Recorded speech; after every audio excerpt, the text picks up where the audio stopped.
we are now being joined live by Mr. Omar, who is a political analyst and security expert who's joining in from Ankara. Welcome to the broadcast, Omar. Thanks for having me. Omar, rising from the devastating earthquake and now neutralizing the biggest terrorist names in the region, announcing this on national TV, how will this affect the upcoming polls for President Erdogan? So first of all, what we know so far about the operation is that the ISIS leader infiltrated the region only recently. So this indicates that the ISIS terror group has exploited the earthquake. And in Syria, the town of Jinderes, where the ISIS leader was caught off, is the single town which was most hit by the earthquake and the most of the destruction in Syria happened. So therefore, it appears that natural catastrophes are being exploited by a terrorist organization. And this new operation shows the capabilities of the Turkish intelligence and the Turkish security, as well as the Syrian partners, because we know that this operation was not only conducted by the Turkish intelligence, but also by the Turkey-backed Syrian rebels and the Syrian National Army. So we know that the Syrian National Army has surrounded the compound, and the special force team of the Turkish intelligence, the MIT, has entered the building and clashed with ISIS figures up until the moment in which the ISIS leader has exploited itself with a suicide belt and destroyed the surroundings. Fortunately, no civilian was harmed in any way, or there was no casualties on the Turkish or on the Syrian side, yes. And only ISIS culprits and terrorists died.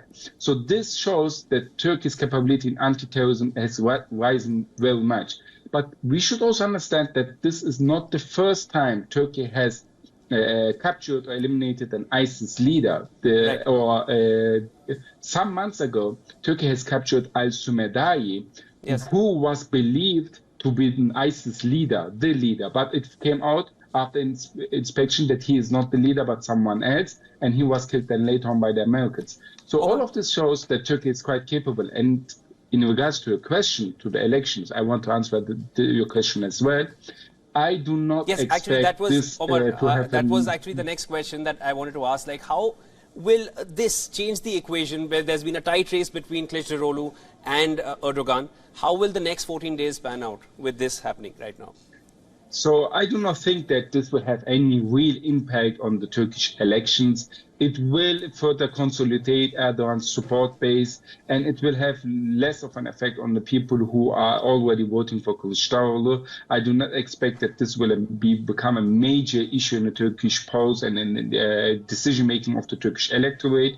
As well as when Erdogan announced this news, it was obviously big news, but Turkish domestic politics and Turkish elections are similar to the US, in which domestic politics matter all over anything else. Right. Foreign policy is secondary to anything regarding domestic politics. So therefore, this will further consolidate Erdogan's support base, but I do not think that it will have a major effect on the Turkish elections.